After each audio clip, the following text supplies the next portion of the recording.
Hoje, o Francisco saiu, ó, assassino. Foi lá pra botar a camisa do Palmeiras. Foi cobrar ele, tinha esquecido. Ele tava com a camisa do PL, 100% Bolsonaro escrito. Vamos lá, gente. Atos dos Apóstolos, a Anitta tá no carro já. Já, e hoje vou ter que ficar tá tão calor aqui que vou ter que ficar com a câmera desligada, porque o negócio tá feio. Jesus, mas vamos. Não tem jeito, Anitta. É a vida. Bora. Vamos orar a Deus para mandar um refrigério pra gente. Uma nuvem para nos proteger. Meu Deus, precisamos. Bom, agora devidamente alcoolizado, vamos para Atos dos Apóstolos, capítulo 15, para a gente poder... Eu tenho uma coisa muito triste para contar para vocês. Eu comprei um chopp de vinho aqui da cidade, fabricado aqui mesmo. E é aquelas tampinhas igual de cerveja, né? E não é aquela que abre com a mão, não. É aquela que abre com o abridor, mas eu não tenho abridor em casa. E aí é o que tá mais gelado aqui, mais gelado que minha água. Minha água eu peguei agora do filtro, tá igual um resto de sopa. Então, era a única coisa que tinha gelado. Então, eu tô muito triste porque eu não tenho um abridor em casa, cara. Isso é muito triste. Um homem solteiro, em casa, sem um abridor de garrafa, irmão. Isso é muito vacilo. Vocês não têm noção, cara. Aí eu tenho que comprar essas porcarias aqui, que é de rolinha, tá ligado? Só você fazer assim já era. Vou te dar uma esperança então, John. Você tem um Fala. garfo em casa? Tem garfo. Então, garfo de cabinho de metal? Aqueles De metal. Da avó? Aqueles da avó? Uhum. Segura no colarinho da garrafa perto da tampa, vem com o garfo, a bundinha dele faz assim, ó. Eu já fiz, mano. Foi o demônio não permitiu. O diabo, quando realmente ele vem mesmo, não tem jeito. Aí, ó, Francisco veio com o manto. Olha lá, apareceu com o manto. Ele tava sem camisa, esse safado. Vai sapatear no manto hoje, olha lá. Senhor Jesus, é hoje. É hoje. Vamos lá. Vai. Atos dos Apóstolos, capítulo 15.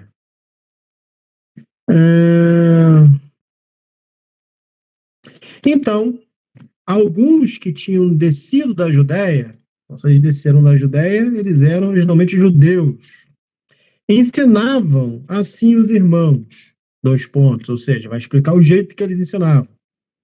Se vocês não se circuncidarem, conforme a lei de Moisés, vocês não vão poder se salvar. Ou seja, se não cortar o prepúcio, que é aquela pelinhazinha que fica ali, né? Que eu não vou falar onde, que nós temos crianças nos ouvindo, mas aquela pelinhazinha, que às vezes é todo o instrumento do cara, porque às vezes a pelinha conta muito, né? Cortou a pelinha, o cara ficou sem, né, uma parte do poder.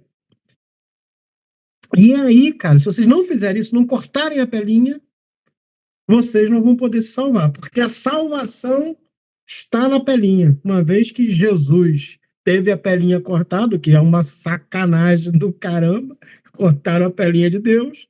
Se vocês não cortarem a de vocês, não vai ter salvação. É isso que está no texto, tá, meus amores? Não estou criando que não é isso aqui.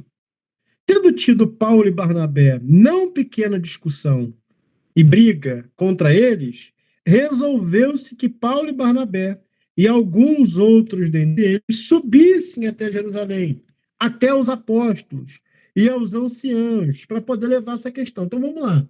Eu e você chegamos agora, Barnabé. Então a gente não pode resolver isso. A gente não pode chegar agora e querer sentar na janela, né? Então vamos fazer o seguinte: vamos até Jerusalém, onde os discípulos estão reunidos, onde os mais velhos estão se reunindo. Lembra que aqui talvez tenha passado uns 15 anos, 10 anos de tudo que aconteceu. Então os caras estavam em Jerusalém, assentados lá, já tinham virado, né, figuras papais, né? Estavam lá e Paulo e Barnabé foram até eles para poder resolver essa questão da circuncisão. A circuncisão é importante? Não, tem a ver com salvação? Não tem a ver com... Eles queriam saber qual teologia que era boa, igual o Jim, de vez em quando, que manda lá umas teologias ruins pra cacete, e aí quer saber se aquilo presta ou não. Exatamente isso que eles estavam fazendo. Exatamente isso que o Jim, meu amigo, faz lá no grupo, às vezes, com a gente. joga umas teologia ruim do fulano de tal, do outro fundamentalista, do Nicodemos, exatamente isso que ele faz. E ele leva até o indivíduo para saber o que o indivíduo acha daquilo, né? E foi isso que Paulo e Barnabé foram fazer, subindo até Jerusalém, até os apóstolos, até os mais velhos, levando aquela dúvida teológica. E eles, sendo acompanhados pela igreja, passavam pela Fenícia, por Samaria, contando que havia conversão no meio dos gentios, e davam grande alegria a todos os irmãos. E quando chegaram a Jerusalém, foram recebidos pela igreja, e pelos apóstolos, e pelos anciãos. E eles anunciavam quão grandes coisas Deus tinha feito com eles. Chegando, pô, tu não tem noção, Pedro, aquele dia foi louco, fui lá, fiz assim, fiz assado, é assim que rolava, tá? Alguns, porém, da seita, do segmento religioso, da igreja dos fariseus, que tinham crido, se levantaram dizendo que era certo se circuncidar e mandar-lhes que guardassem a lei de Moisés. Os caras estão dizendo, olha, tá muito maneiro esse negócio de Jesus, mas eu ainda acho que precisa da circuncisão e deve-se seguir a lei mosaica. E congregando-se, pois, os apóstolos e os anciãos, para considerar esse assunto, ser chamado teologicamente, vou dar uma dica para vocês aqui, de Concílio de Jerusalém. Eles foram sentar, os apóstolos, aqueles que andaram com Jesus, lembra que Paulo e Barnabé vieram depois. Então, os mais antigos sentaram e falaram, vamos ver aqui o que a gente pode fazer sobre isso. E havendo grande contenda, levantou-se Pedro e disse, homens, irmãos, vocês sabem bem que já há muito tempo Deus me elegeu dentre vós para que os gentios ouvissem da minha boca a palavra do evangelho e crescem. E Deus, que reconhece, conhece, sabe dos corações, lhes deu testemunho disso, dando-lhes o Espírito Santo, assim como também a nós, fazendo do mesmo jeito. E não fez distinção alguma entre eles e nós, purificando os seus corações pela fé.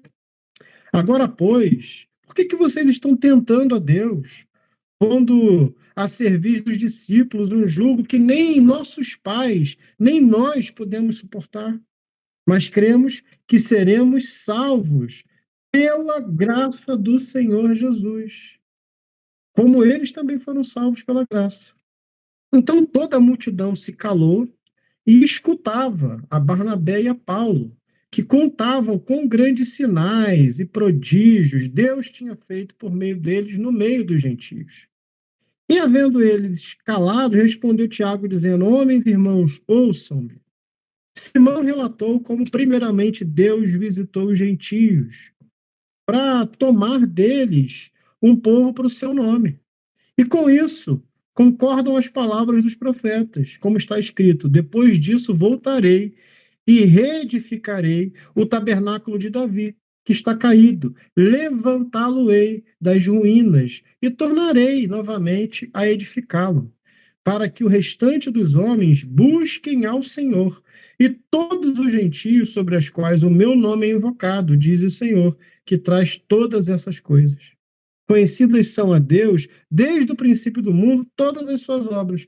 Por isso julgo que não se deve perturbar aqueles gentios que se converteram a Deus e que, porventura, não querem se circuncidar. Mas escrever-lhes que algumas coisas. Bom, vamos lá. Não precisa circuncidar. Cortar a pelinha, não precisa.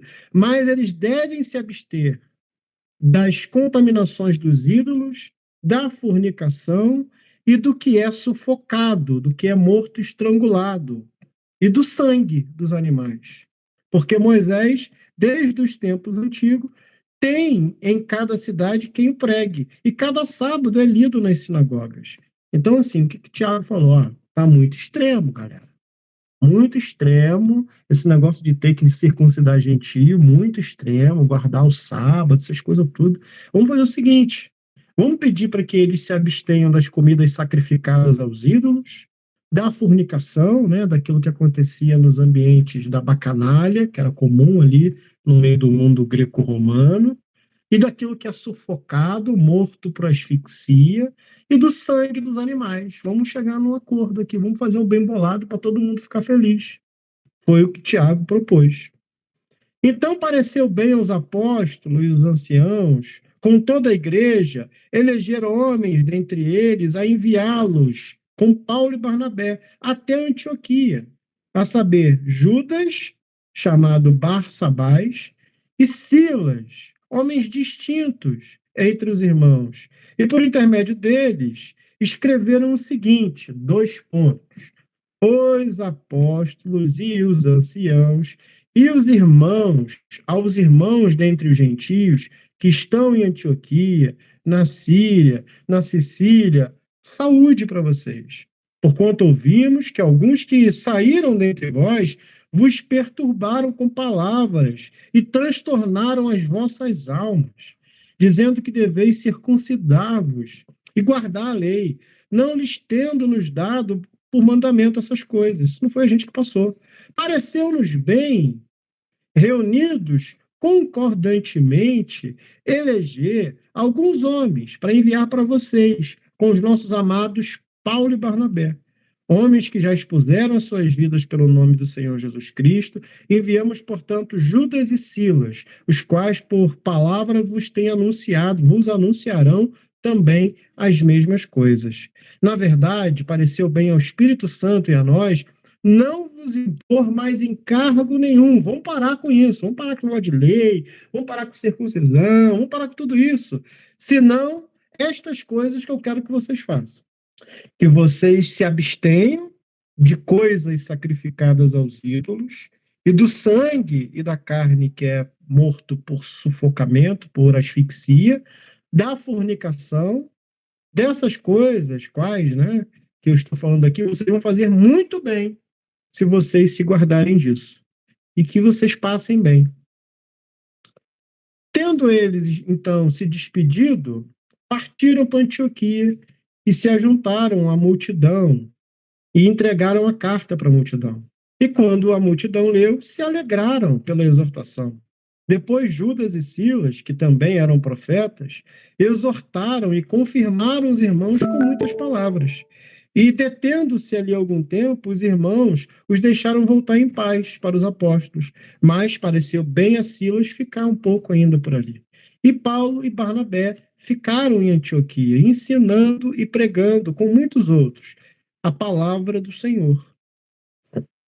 E alguns dias depois, disse Paulo a Barnabé: tornemos a visitar nossos irmãos por todas as cidades em que a gente já anunciou. Vamos fazer uma consolidação.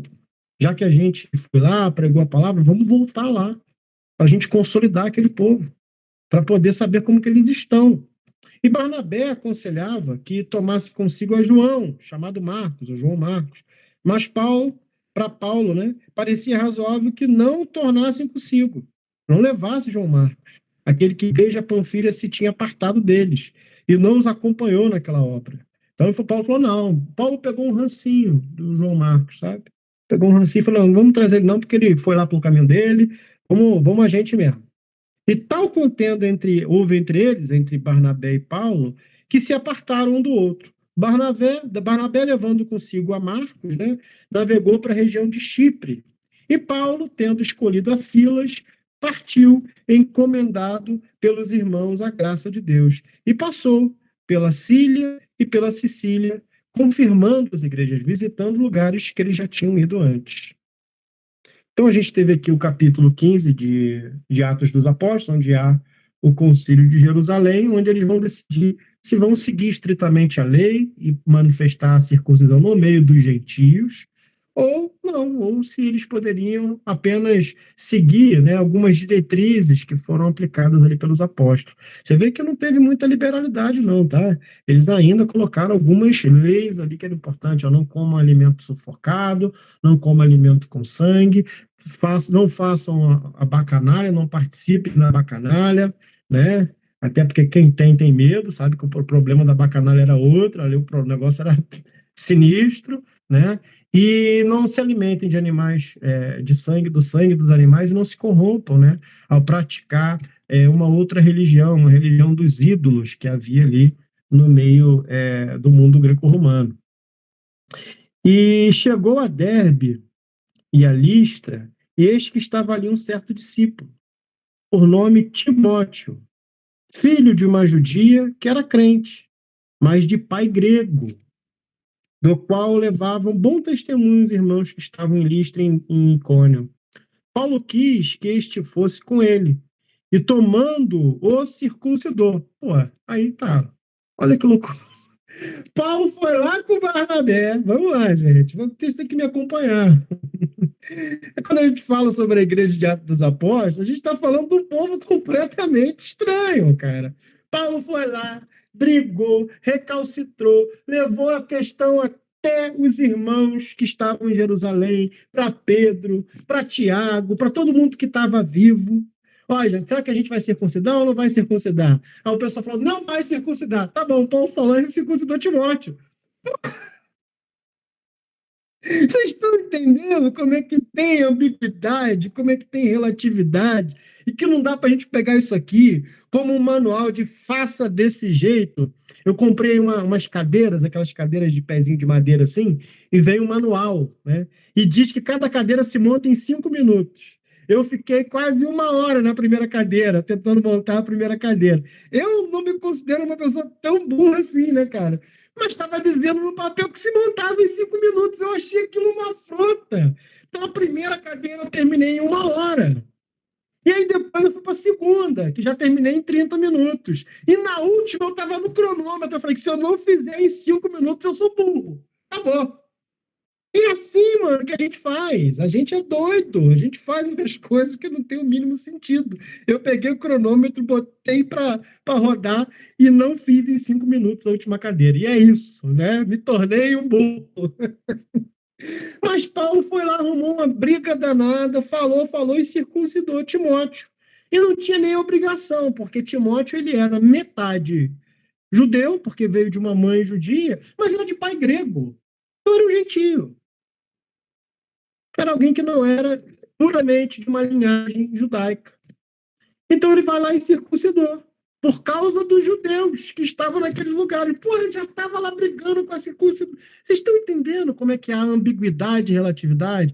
Por isso que não dá para fechar algumas questões. Não dá para fechar, não é porque a gente quer ficar em cima do muro, não. Não dá para fechar porque nós temos ambiguidades e relatividades o tempo todo. Esses caras estavam brigando para não circuncidar. Passa no capítulo seguinte, eles estão circuncidando. A gente fala ali atrás, a gente tropeça no que a gente fala aqui na frente. E Paulo quis que este fosse com ele tomando o circuncidor, por causa dos judeus que estavam naqueles lugares. Porque todos sabiam que seu pai era grego, que é o que eu acabei de dizer para vocês, não tinha a mínima necessidade de assim fazer. E quando iam passando pelas cidades, lhes entregavam para serem observados os decretos que haviam sido estabelecidos pelos apóstolos. Ou seja, primeiro o panfletinho. Foram entregando o panfletinho, foi um dos primeiros panfletinhos. De sorte que as igrejas eram confirmadas na fé, e cada dia cresciam em número. E passando pela Frígia e pela província da Galácia, foram impedidos pelo Espírito Santo de anunciar a palavra na Ásia. E quando chegaram até Mísia, intentavam ir para Bitínia, mas o Espírito também não permitiu que assim fizesse. E tendo passado por Mísia, desceram até Troade. E Paulo teve de noite uma visão em que se apresentou um homem da Macedônia e lhe rogou, dizendo: passa até a Macedônia e nos ajude. E logo depois dessa visão, procuramos partir, né? A gente decidiu partir para a Macedônia, concluindo que o Senhor nos chamava para lhes anunciar o Evangelho. E navegando de Troade, não tinha Uber, né, gente? Não tinha Uber, tinha que navegar. Quando decidia alguma coisa, era de barco que fazia. E navegando de Troade, fomos correndo em caminho direto para Samotrácia. E no dia seguinte, a gente foi para Neápolis, ou Neápolis. E ali, nós fomos para Filipo, que é a primeira cidade desta parte da Macedônia, que é uma colônia. E estivemos alguns dias nessa cidade. E no dia de sábado, saímos e fomos das portas para a beira do rio, onde se costumava fazer oração. E assentando-nos, falamos às mulheres que ali se ajuntavam. E uma certa mulher, chamada Lídia, vendedora de púrpura da cidade de Tiatira, e que servia a Deus, nos ouvia. E o Senhor lhe abriu o coração para que estivesse atenta para aquilo que Paulo dizia. E depois que foi batizada, ela e a sua casa nos rogou, dizendo: se vocês têm julgado que eu seja fiel ao Senhor, venham até minha casa e fiquem ali. E nos constrangeu a isso. E aconteceu que, indo nós à oração, nos saiu ao encontro uma jovem que tinha um espírito de adivinhação, que tinha um dom de adivinhação. Vamos mudar para a gente poder entender. A qual, adivinhando, dava grande lucro aos seus senhores. Então, ela era explorada financeiramente. Então, tinha uma mulher, vamos dar nome para as coisas. Uma mulher com um dom de adivinhação, ok? E essa mulher com um dom de adivinhação, ela saía por aí adivinhando e dava um lucro alto para os seus, era explorada financeiramente.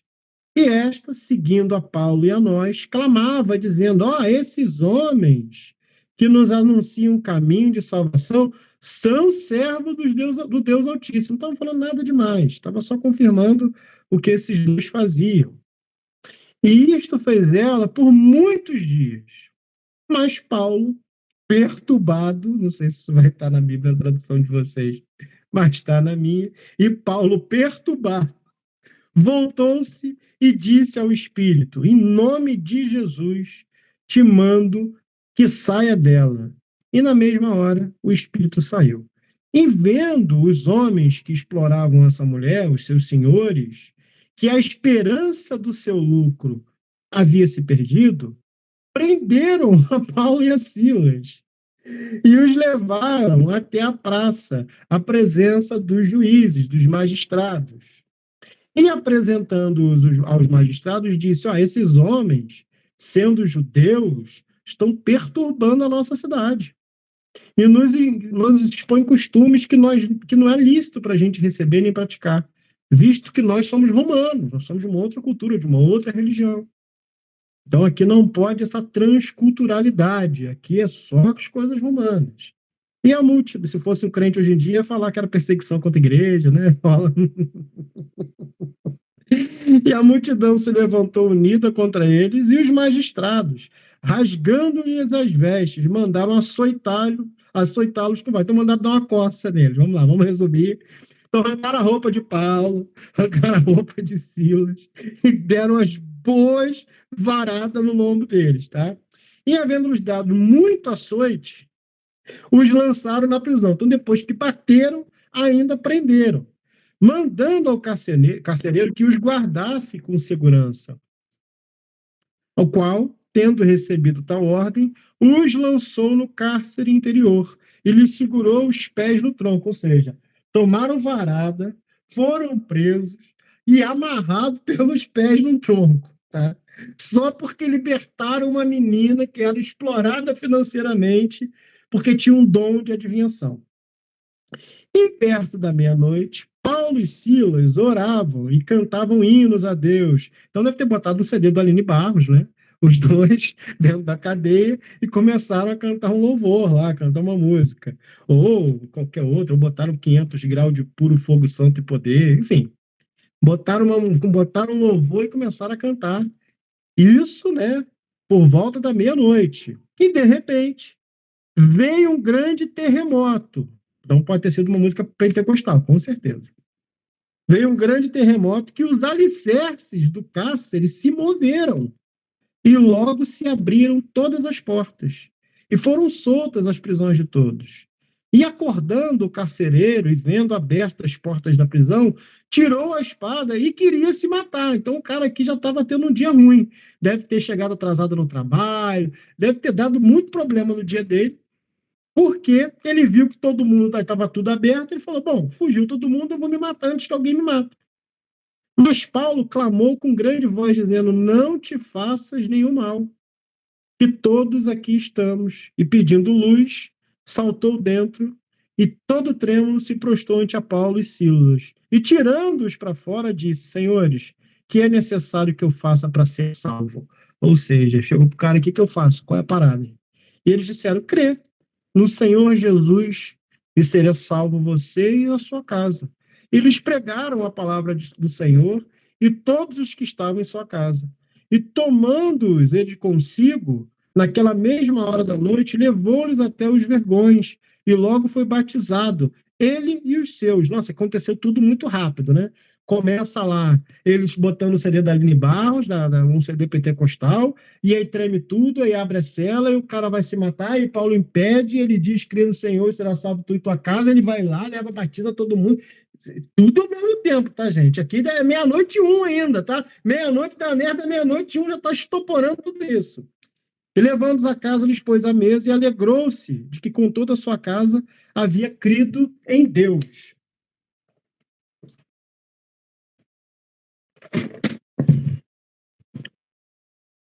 E sendo já dia, os magistrados mandaram quadrilheiros dizendo, solta aqueles homens. E o carcereiro anunciou a Paulo essas palavras dizendo, os magistrados mandaram que soltasse a vocês agora, pois sai e vão em paz. Mas Paulo lhe replicou, açoitaram-nos publicamente e sem sermos condenados, sendo homens romanos, nos lançaram na prisão. E agora, ele queria fazer um apelo para Alexandre de Moraes, né? Porque não dava aqui para chegar até a quarta instância, em que foram presos em segunda instância ainda, né? E agora, encobertadamente, nos lançam fora, escondido? Não será assim. Mas venham eles mesmos e nos tirem para fora. Já estava abusado, né? Era melhor ter ido embora, né? O povo dizia abusado, né? E os quadrilheiros foram dizer isso aos magistrados, essas palavras. E eles temeram, ouviram, porque eles eram romanos. E vindo, lhes dirigiram súplicas, e tirando-os para fora, lhe pediram que saíssem da cidade. E saindo da prisão, entraram na casa de Lídia, voltaram todo quebrado para a casa da Lídia. E vendo os irmãos, os confortaram. Coitado de Paulo, coitado de Silo, levaram uma coça de vara, que só eles mesmo. E aí foi isso que aconteceu. Vamos para João.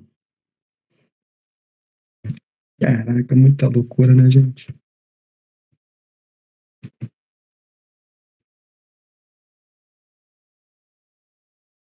Vamos lá. João, capítulo 15 também.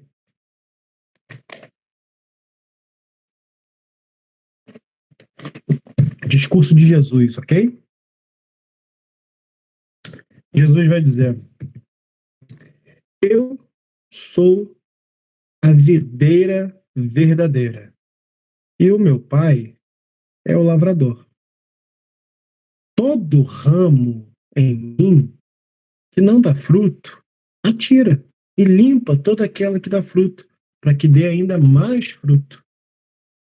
Vocês já estão limpos pela palavra que eu tenho falado. Vocês estão em mim e eu estou em vós. Como o ramo de si mesmo, a vara de si mesmo, não pode dar fruto, se não estiver conectado na videira. Assim também vós, se não estiverem em mim.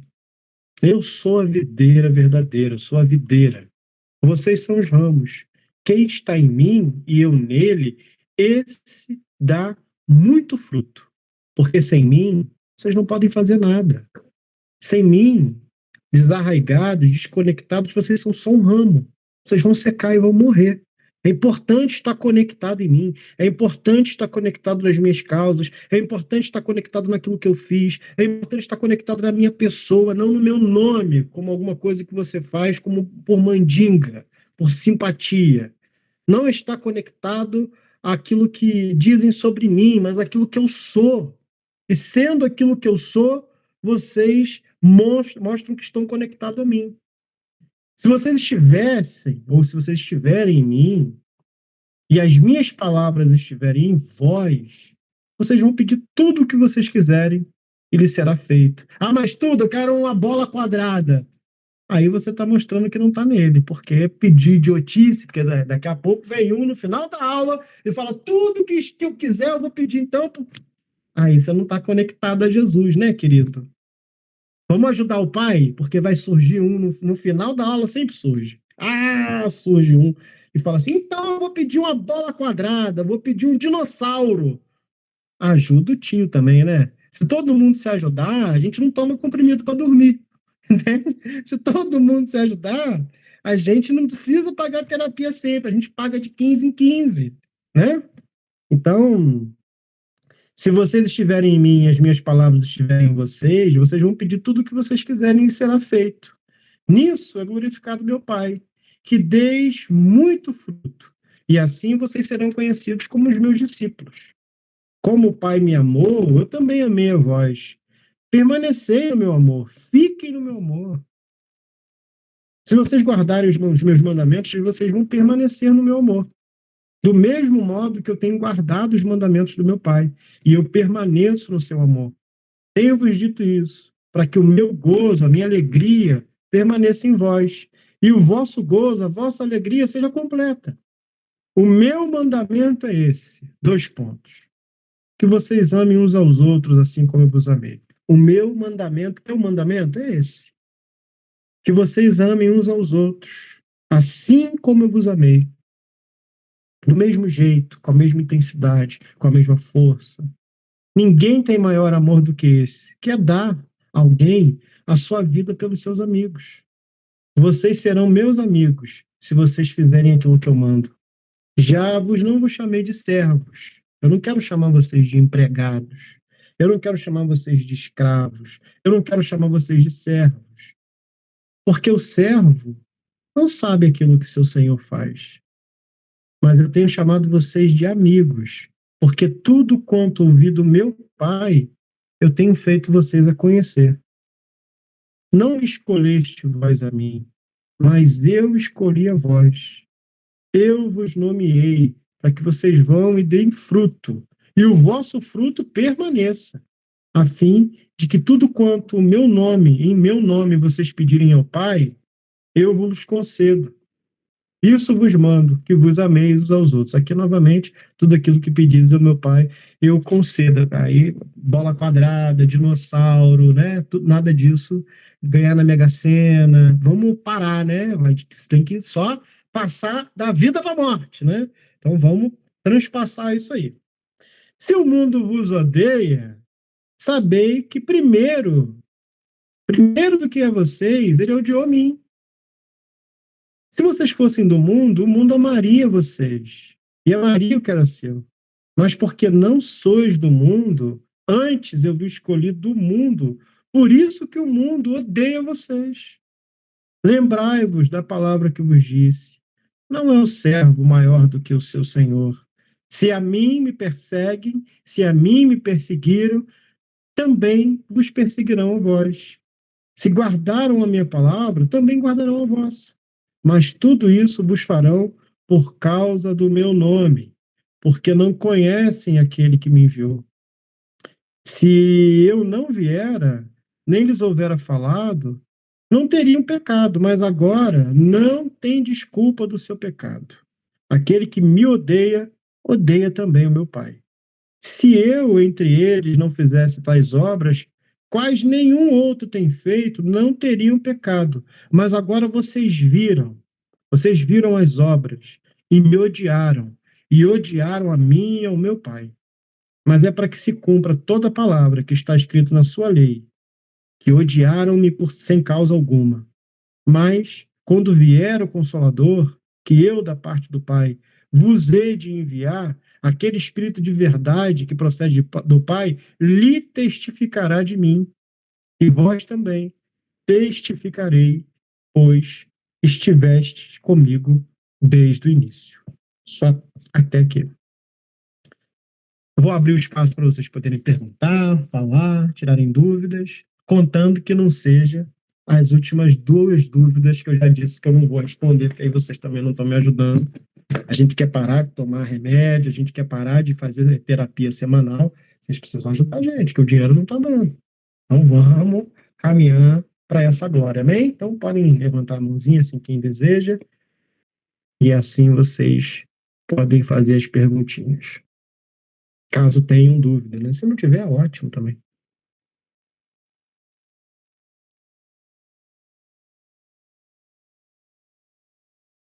E ninguém tem dúvida? Que loucura, hein? Que coisa boa. O Wallace dessa vez, achei que não ia levantar a mão, cara. Pô, Wallace, meu irmão, fala, querido. Boa noite a todos, todas e todos. Bom, John, é porque a internet aqui tá horrível, por isso que não deu Não deu pra. tempo de rápido levantar a mãozinha, não tem problema É, não. Tá tudo verdade. bem. Então, a primeira parte do livro de Atos, aí só me lembrei aquela discussão, aquela briga lá que teve num podcast entre Cogos e o professor Sabino. O Sabino Eu falando nem que. sabia que eles debateram, pô. Só que Cogos ele não autorizou a aparição do podcast, mas o pessoal deram um jeito de filmar lá. Então, aí o professor Sabino falou que Paulo era um charlatão, um anticristo, porque ele acabou com a promessa do negócio da circuncisão. Ele acha que Jesus exigiu que todo mundo tivesse a circuncisão. Mas aí o cristianismo não iria longe, né? Os ensinamentos de Jesus não ficaria limitado somente no nicho judaico, nicho hebreu. Enquanto Sim. a leitura do Novo Testamento, né? Enfim, gostei bastante, não tem nada demais. Assim, acredito que esse texto aqui, o mundo vos odeia, né? Acho que esse é o respaldo bíblico que todo cristão fundamentalista vive se vitimando através desse texto, né? Que acho que se o mundo vos persegue, que persegue a Cristo, mas Num país na de verdade 90% de cristão, né? Falando isso. essa mania de perseguição dos crentes, só porque a gente ninguém tem que enfiar todas aquelas doutrinas de merda goela abaixo. Verdade. Mas Acontece exatamente isso.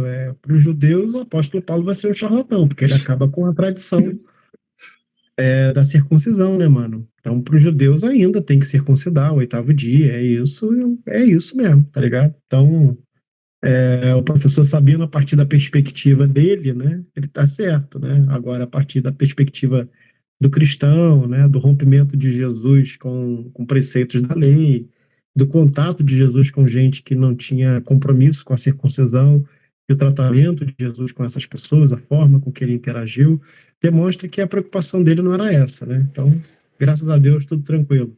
E quanto a odiar, então, a gente não consegue ter essa perspectiva aqui no Brasil, né? A gente está falando de 90% de cristãos e não tem perseguição aqui, né? Pelo contrário, a gente ainda tem cruz dentro de departamentos públicos, né? E repartições públicas. A gente ainda está longe dessa perseguição, muito longe.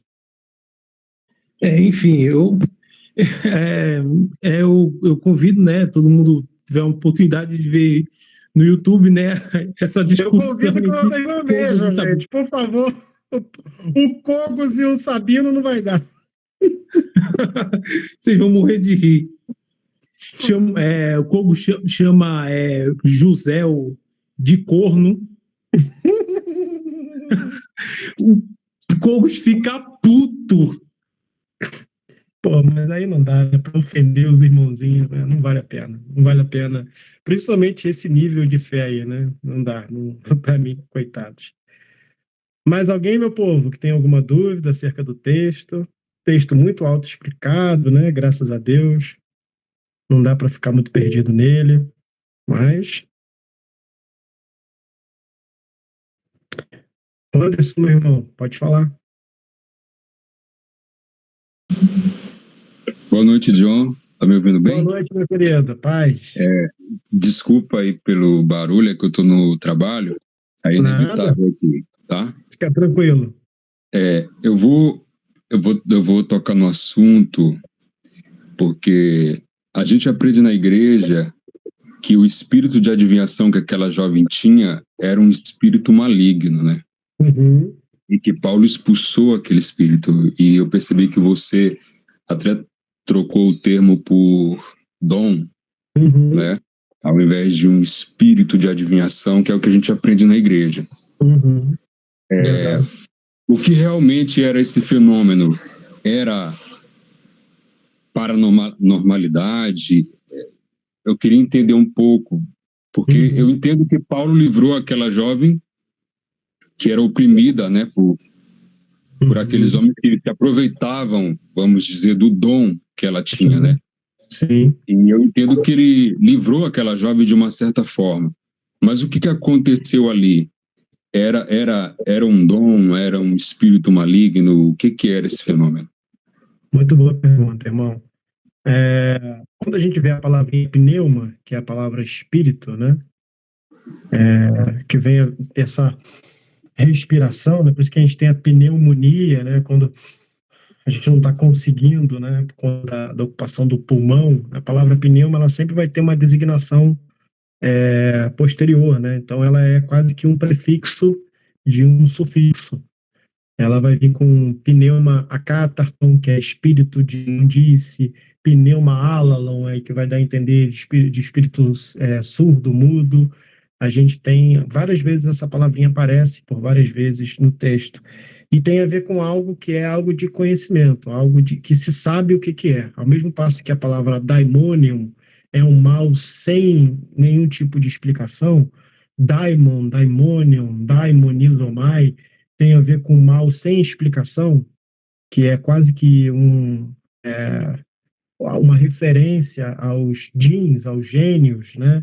Que são entidades que eram convocadas para, de alguma forma, se fazer um pedido, um desejo, e que nunca realizavam muito bem aquele desejo. Então vinha sem explicação, um mal abatia aquele indivíduo e diziam que era um gênio, que ele encontrou um gênio. Quando alguém tinha uma sorte repentina, conquistava muitas coisas e começava um processo de declínio, eles atribuíam isso a daimonium, né? Um mal sem explicação. Então, toda vez que tem uma explicação, a situação, eles vão usar a palavra pneuma, né?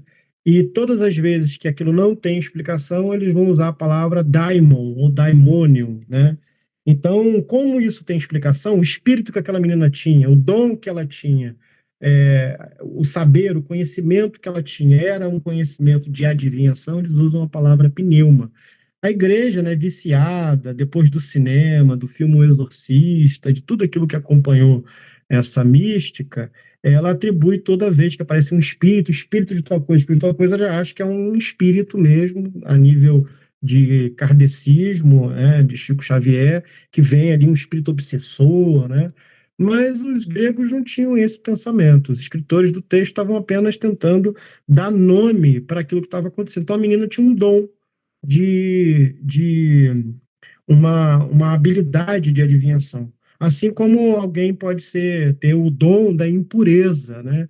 Que é o pneuma catarton, lá no texto grego, que é um indivíduo impuro, que vive em processos de impureza. Quando ele Jesus encontra com um homem que vivia no cemitério, e aí não, ele ficava preso naquele lugar, e prendiam ele com corrente, ele não podia, ele dormia nos sepulcros.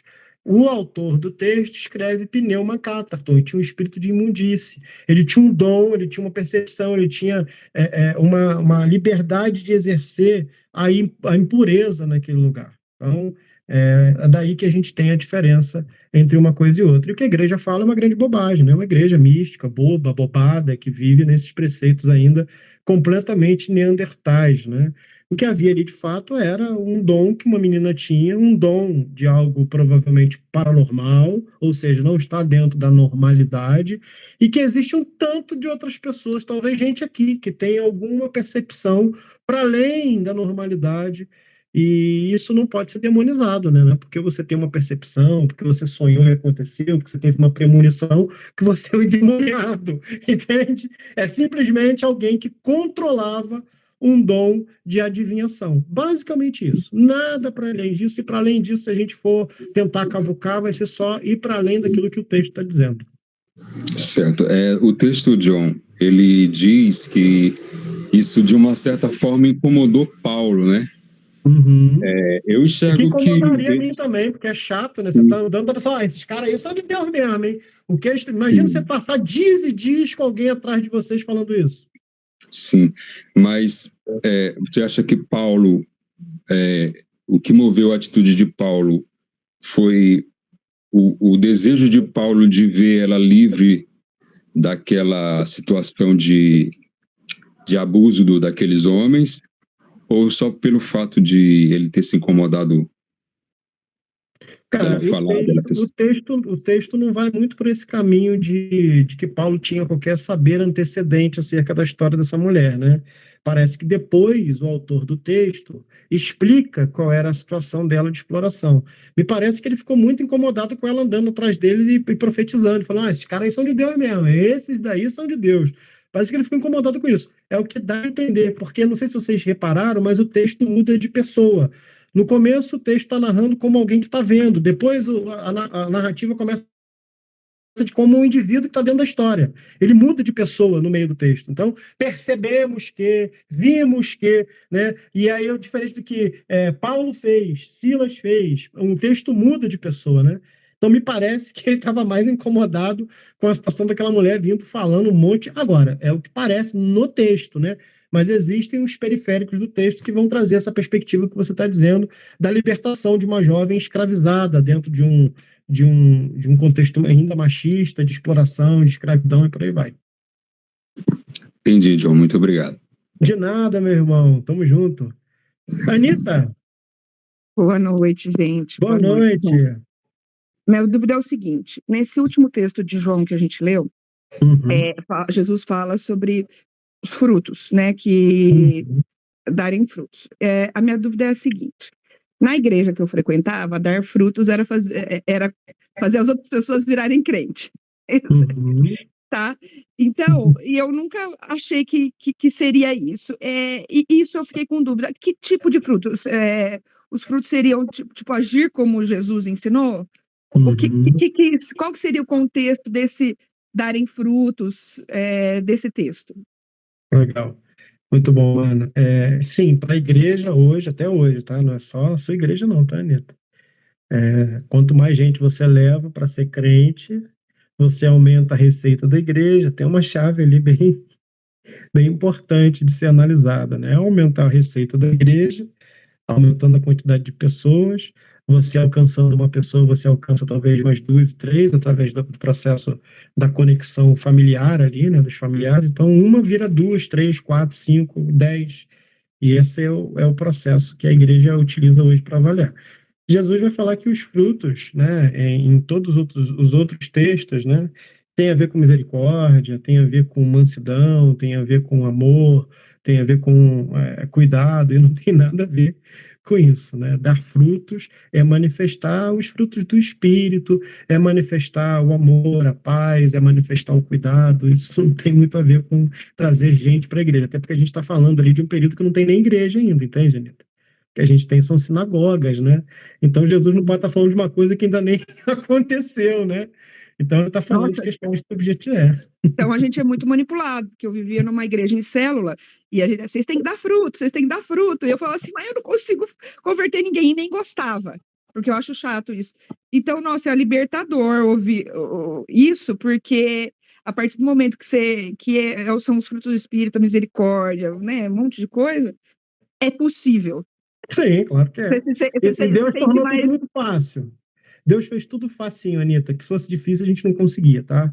Esse negócio de caminho largo e estreito não tem a ver com facilidade. Tem a ver que existe um caminho grande para se fazer merda e um caminho estreito para se fazer o bem. É basicamente assim. Tem gente para fazer merda, o caminho é largo. Para poder fazer o bem, o caminho é estreito. E Jesus fala, vá pelo caminho do bem, vá pelo caminho estreito. Entende? É basicamente isso. Então, frutos não tem a ver com isso, até porque a gente está falando de um período que nem igreja tinha ainda, né? Então, a gente está falando de manifestações do caráter de Jesus a partir das nossas ações no mundo. Isso é dar frutos, sabe? Obrigada. Tamo junto. Meu povo, mais alguém? Vai dizer ela, fala, minha irmã. João, aproveitando a fala da Anitta, sobre a questão do fruto, né? Que a gente sempre ouviu mesmo dentro das igrejas.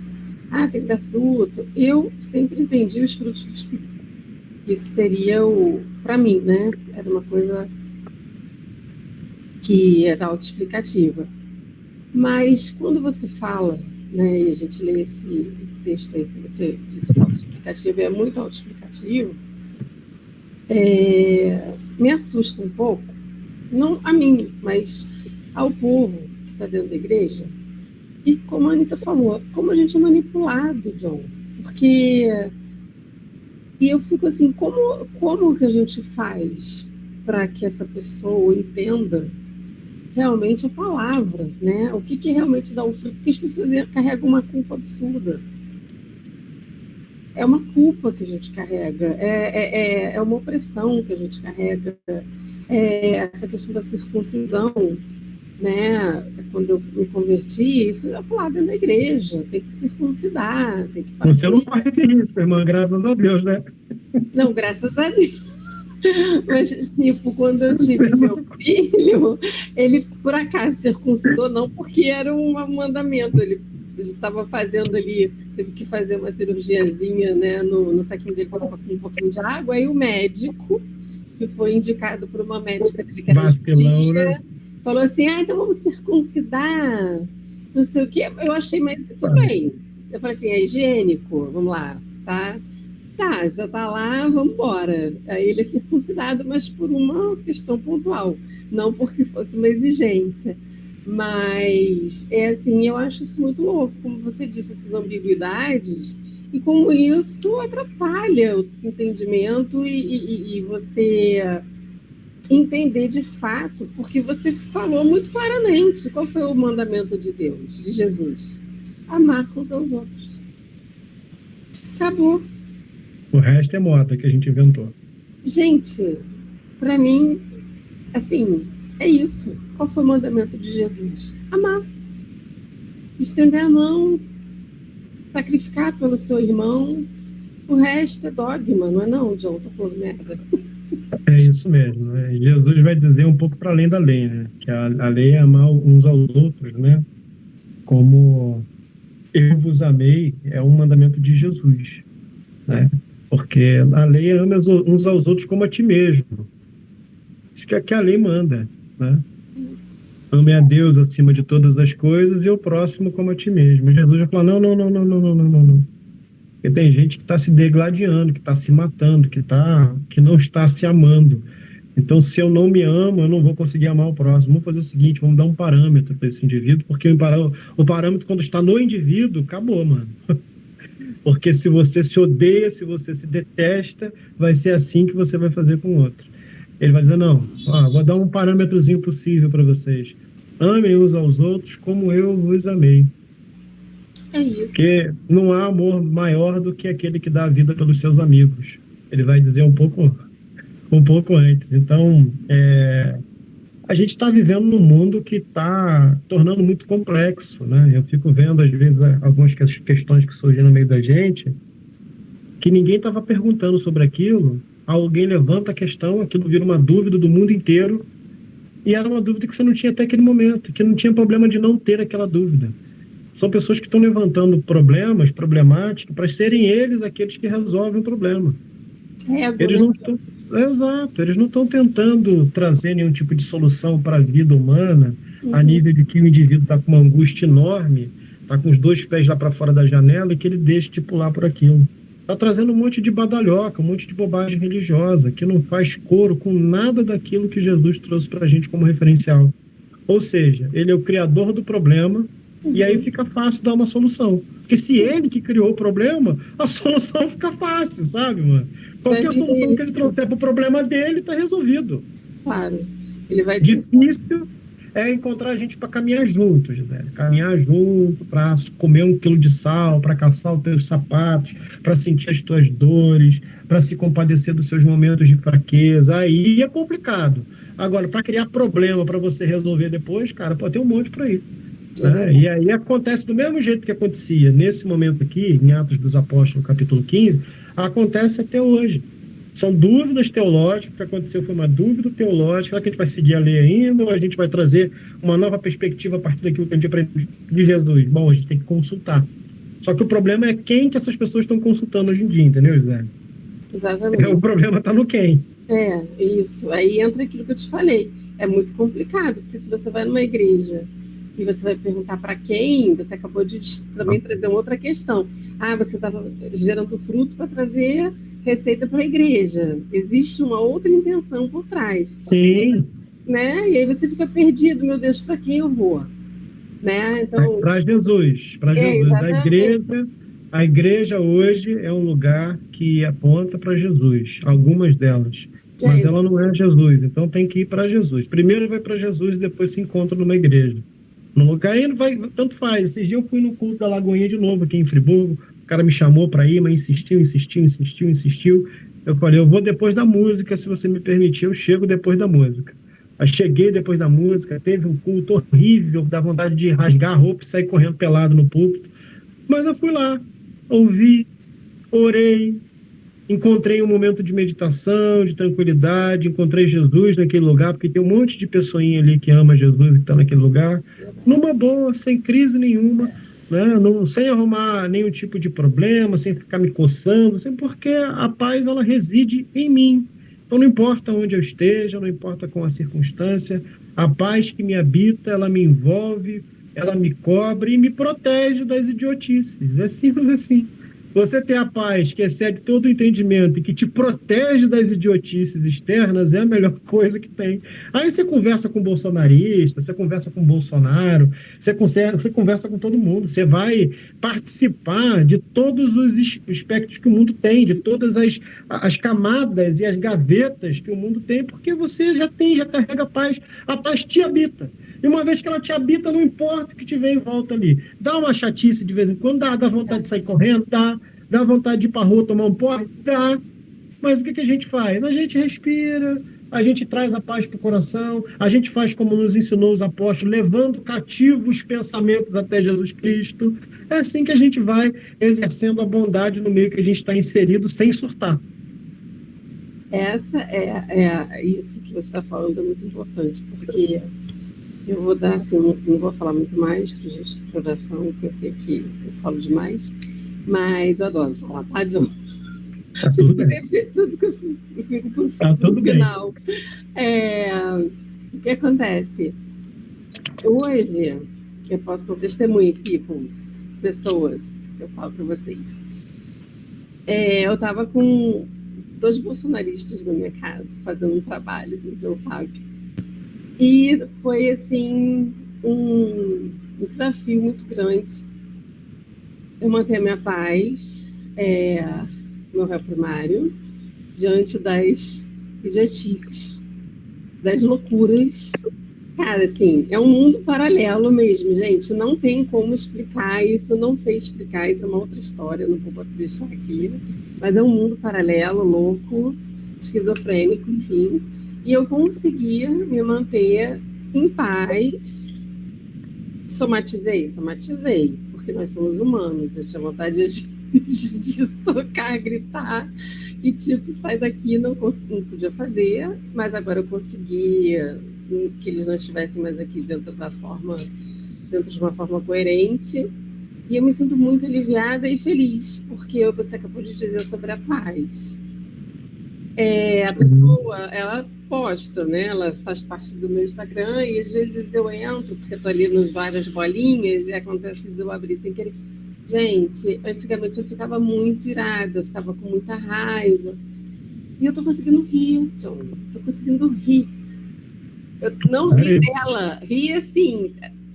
Eu fico com pena. Às vezes eu falo assim, gente, como a pessoa consegue esse tipo de visão? Então, é como você disse, se amanhã eu for para uma igreja, eu olho essa pessoa que está do meu lado e ela está ali porque ela tem fé dela, ela está de coração ali. Ela quer encontrar Jesus, ela quer, dentro do que ela foi buscar, verdadeiramente ela está de coração aberto.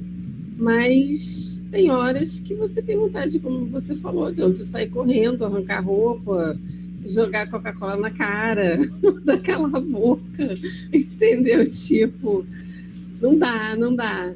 E o simples, né, do amar de Jesus para as outras pessoas ainda é muito complexo, mas é uma coisa que é capaz de acontecer quando você vai amadurecendo e você vai entendendo os processos das pessoas e você quer aquilo que você acaba conseguindo de uma forma boa para você, como você consegue se libertar de alguns dogmas, como a gente está aqui essa conversa, esse estudo tão gostoso, você quer que as pessoas também tenham isso, que elas também se libertem, né, das prisões, porque, João, sinceramente, a gente sai muito neurotizado de alguns lugares, sabe? Eu estou falando por mim.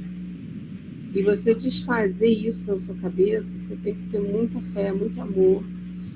E você não quer abrir mão da sua fé e você quer ter essa fé saudável, sabe? Eu acho que as pessoas merecem isso, sabe? É isso. Eu penso. Amém. Gostaria que todo mundo tivesse essa oportunidade. Amém. Que possa acontecer.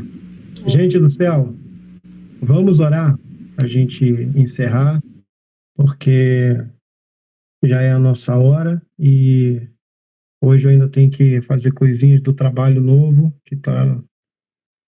o hiperfoco é um inferno, né? Então tem que desenvolver aquilo que eu tenho que fazer. Quero orar junto com vocês, agradecendo por esse dia e que vocês possam estar conosco aí durante a semana, trocando ideia lá no grupo.